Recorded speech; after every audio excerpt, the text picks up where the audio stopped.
ناظرین، میں ہوں Imran Ali Shah M M news کے ساتھ۔ ناظرین، لوگ زمینوں پر قبضے کرتے ہیں، لیکن یہ انوکھی واردات ہو رہی ہے کہ سمندر پر قبضہ کیا جا رہا ہے۔ سمندر پر مٹی آگے بڑھا کر کناروں پر، اور اس کو زمین آگے بڑھائی جا رہی ہے سمندر پر، اور اس پر قبضہ کیا جا رہا ہے۔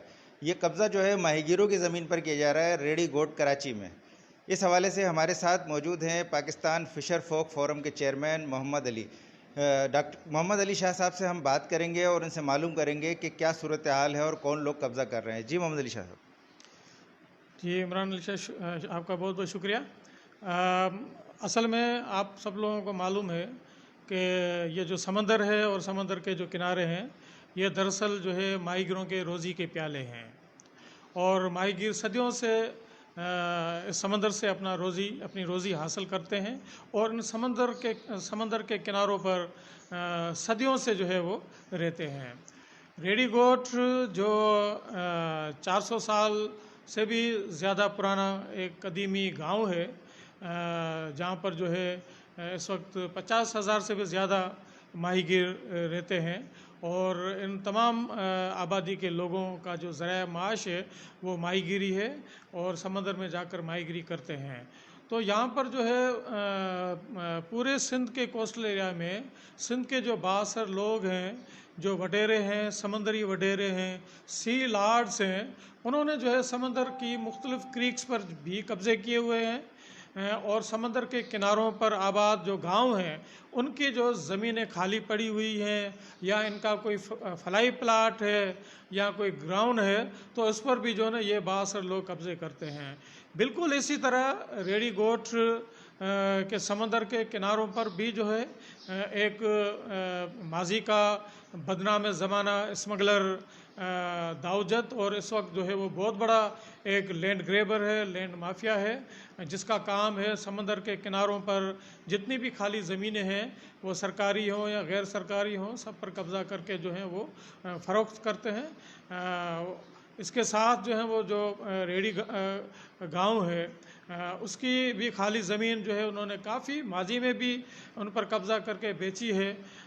اس کے علاوہ اس نے اپنی ایک جیٹی بنائی ہوئی ہے ریڈی گوٹ کے بالکل ساتھ ہی، جو بھی ریڈی گوٹ کے گاؤں کی زمین تھی اس پر بھی جو ہے انہوں نے قبضہ کر کے وہاں پر جیٹی قائم کی ہے، اور اپنا کاروبار وہاں سے چلا رہا ہے۔ اب ایک فلائی پلاٹ جو رہتا ہے ریڈی گوٹ کے بالکل ہی بغل میں ہے، اور یہ گاؤں ریڈی گوٹ کا گاؤں ہے، جو سرکاری نقشہ ہے اس کے اندر بھی جو ہے یہ گاؤں آتا ہے۔ کئی سالوں سے اس کی کوشش ہے کہ بھئی اس زمین پر بھی جو ہے وہ قبضہ وہ کرے، اور کسی باہر کی غیر ملکی کمپنی، خاص طور پر جو ہے ہم نے سنا ہے کہ وہ چائنیز کمپنی کو جو ہے یہ وہ فروخت کرنا چاہتا ہے۔ ماضی میں بھی اس ظالم وڈیرے نے ریڈی گوٹ کے گاؤں کے ساتھ بہت زیادہ زیادتیاں کی ہیں۔ کئی لوگ جو ہے انہوں نے اغوا کر کے ان کو قتل کرایا ہے۔ ایک بہت مشہور واقعہ ہے مائی ہوا کا، اس کو بھی اس نے جو ہے نا وہ اس کے گھر میں گھس کر ہتھیار بند جو ان کے گنڈے تھے ان کے ذریعے جو ہے اس کو مروایا ہے۔ حال ہی میں جو ہے ریڈی گاؤں کا جو کاسمانی مولا ہے، اس کے بھی جو ہے نا وہ ابھی حال ہی میں اس کو 1 سال بھی مشکل سے ہوا ہوگا، سمندر میں ماہی گیری کے دوران جو ہے ان پر حملہ کرایا گیا ہے۔ ان میں سے کئی لوگ زخمی ہوئے ہیں، اور ایک جو ہے وہ مر گیا، اس کو قتل کر کے جو ہے مار دیا گیا، اور آج تک جو ہے نا اس کا کورٹ میں کیس بھی چل رہا ہے، مگر جو ہے ابھی تک ریڈی گوٹ کے گاؤں کے لوگوں کو جو ہے انصاف جو ہے وہ مہیا نہیں ہوا ہے۔ قاتل جو ہے ابھی بھی جو ہے نا باہر جو ہے وہ آزادانہ طریقے سے پھر رہے ہیں۔ ابھی اس نے دوبارہ جو ریڈی گاؤں کی جو خالی زمین ہے اس پر جو ہے وہ قبضہ کرنے کی کوشش کی ہے، بلکہ قبضہ کرنا شروع کر دیا ہے۔ وہ اپنے ڈمپر اور پتھر وغیرہ سمندر کے کنارے پر جو ہے وہ फेंक कर अर्थ फिलिंग करके जो है ज़मीन बना कर जो है उस पर कब्ज़ा कर रहा है। तो ये जो खाली ज़मीन पड़ी हुई है उस पर भी जो है कब्ज़ा कर रहा है। और समंदर के किनारों पर जो बिल्कुल एक छोटी क्रीक है जहाँ पर माइग्रों की किश्तियाँ खड़ी होती हैं, माइग्र इस क्रीक्स के ज़रिए जो है वो फिशिंग के लिए जाते हैं, तो उस पर भी जो है ना वो पत्थर फेंक कर जो है वो कब्ज़ा कर रहा है। और हुकूमत जो है उस पर कोई ध्यान नहीं दे रही है। पुलिस जो है वो कब्ज़ा नहीं रुकवा रही है। यहाँ तक कि जो है ना रेंजर्स की चेक पोस्ट भी वहाँ पर बनी हुई है। रेंजर्स की जिम्मेदारी बनती है कि गांव की ज़मीन पर जो ये बासर वगैरह कब्ज़ा कर रहा है उसको जो है रोका जाए। हाँ, ये ज़रूर है कि ये बिल्कुल नेते लोग हैं, माजी में भी इन पर जो है ना वो काफ़ी जुल्म किया गया है। ये लोग घबराए हुए हैं, डरते हैं कि अगर दोबारा इन्होंने आवाज़ उठाई तो हो सकता है कि इनमें से भी जो है ना वो इनके जो सरबराह हैं या इनके जो लीडर हैं, जो इनके जो नुमाइंदे हैं, उनको जो है ना वो न कत्ल कराए। तो बहरहाल पाकिस्तान फिशर फोरम ने माजी में भी इनके हक़ के लिए, इनकी ज़मीन को बचाने के लिए जदोजहद की है, रोडों पर भी जदोजहद की है, कानूनी जदोजहद की है। और हम आइंदा भी जो है वो जदोजहद करेंगे, जदोजहद करते रहेंगे, क्योंकि फिशर फोरम माइग्रों की तंजीम है, ये माइग्रों के हुकूक़ के लिए काम करती है। तो इसलिए जो माइग्रों के हुकूक़ पर अगर कोई भी आँच आएगी तो ये ऑर्गेनाइजेशन जो है इन माइग्रों के साथ खड़ी होगी। अच्छा, ये बताइए कि क्या वजह है कि डीसी मलिर, हुकूमत सिंध, पुलिस, रेंजर्स कोई इसको रोकने वाला नहीं है? क्या वजह है? वजह बिल्कुल साफ क्लियर है कि ये सारे इदारे जो है लैंड ग्रेबर्स के साथ होती है, लैंड माफिया के साथ होती है, बासर लोगों के साथ होती है। और सियासी जो सरपरस्ती भी जो है उनको मिली हुई है। तो पुलिस जो है उनका साथ देती है।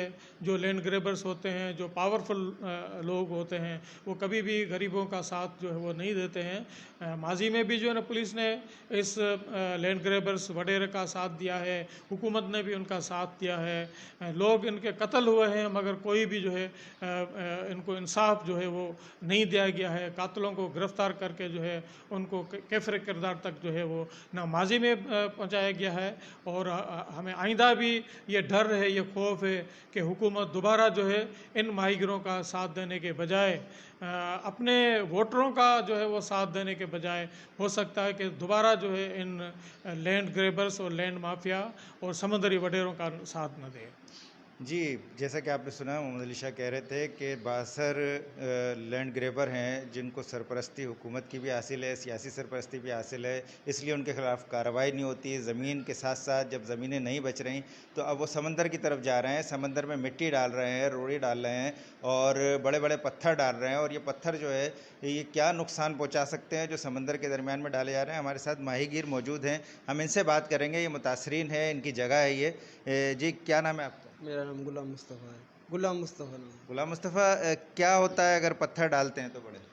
अभी तो ये वो कब्ज़ा कर रहे हैं, हम चाह रहे हैं जल्द से जल्द ये कब्ज़ा रोका जाए और ये हमारे गोट की ज़मीन है उसको समझो कि हमारे लिए छोड़ा जाए। ये लैंड माफिया वाले ये कब्ज़ा करें, माल उतारे, जंपर उतारे, तो उसको जल्द से जल्द बंद किया जाए, हमारी यही अपील है बस। अच्छा, ये जो पत्थर बड़े डालते हैं इससे कोई नुकसान पहुंचता है? अभी वो दरिया में फेंक रहे हैं तो किश्तियाँ उधर नहीं खड़ी हो सकेंगी ना, अभी जाने में भी दुश्वारी होगी, हम रास्ता बंद कर देंगे हमारे लिए। जी, हमारे साथ एक और मुतासिर हैं, इनसे पूछेंगे। क्या नाम है आपका? मेरा नाम अबू बकर है। अबू बकर, क्या सूरत हाल है? सूरत हाल तो अभी जो देख रहे हैं तो हमारे लिए बहुत संगीन सूरत हाल है। ये पत्थर डाल रहे हैं तो हमारी कश्तियाँ हम वहाँ पर खड़ी करते हैं, तो कश्तियाँ जब हम खड़ी करते हैं तो पत्थर तो बड़े बड़े पत्थर डाल रहे हैं तो कश्तियों के नीचे से आ जाता है, कश्तियाँ में लगता है तो कश्तियाँ भी टूट जाती हैं इन पत्थरों से। तो हम आईजी पुलिस से जो भी कानूनी इदारे हैं हमसे अपील करते हैं कि हमारी मदद की जाए, हमें इंसाफ दिलाया जाए। हमको बासर वडेरों ने, ये लैंड माफिया दावजत जो है इसने हमको बहुत तकलीफ़ दी है, बहुत सताया हुआ है। कई दिनों से, कई सालों से हम देखते आ रहे हैं, जब से हम पैदा हुए हैं तो देखते आ रहे हैं कि हमारे रेडी गोट वालों पर इसका जुल्म जारी है। अच्छा, ये बताइए कि आप यहाँ आए फिशर फोक फोरम के दफ्तर में शिकायत लेकर, आपको इनसे क्या उम्मीदें हैं? ہم کو امید ہے کہ محمد علی شاہ جو ہے ہم اس سے بڑی امیدیں رکھتے ہیں کیونکہ وہ ہمیشہ ہمارا ساتھ دیتے آ رہے ہیں. تو آج بھی ہم یہ امید لے کر آئے ہیں کہ محمد علی شاہ ہمارا ساتھ دیں گے. یہ ہم پورے یقین کے ساتھ کہہ سکتے ہیں کہ وہ ہمیشہ ہمارے ساتھ رہا ہے, آج بھی وہ ہمارے ساتھ رہیں گے. جی جیسا کہ آپ نے سنا کہ داؤد جت جو ہے وہ مسلسل قبضے کر رہے ہیں اور یہاں فشر فورم کے پاس لوگ آئے ہیں. محمد علی شاہ جو اس کے چیئرمین ہیں ان پہ اعتماد کرتے ہیں. اس سے پہلے بھی یہ جدوجہد کرتے رہے ہیں ماضی میں بھی, اور سالوں سے یہ جدوجہد جاری ہے. مختلف پلیٹ فارم پر یہ احتجاج کرتے رہے ہیں, احتجاجی مظاہرے کرتے رہے ہیں, ریلیاں نکالتے رہے ہیں تاکہ مسائل لوگوں کے حل ہوں اور اس طرح کے قبضے نہ ہوں. آج بھی یہ لوگ اسی طرح آئے ہیں کہ سمندر پر جس طرح قبضہ ہو رہا ہے یہ سمندر پر قبضہ روکا جائے, کیونکہ یہ بڑا ہی خطرناک بھی ہو سکتا ہے, نقصان دہ بھی ہو سکتا ہے, اور ان ماہی گیروں کی جو زمین ہے اس پر جو قبضہ ہو رہا ہے یہ ان کا حق مارا جا رہا ہے. جی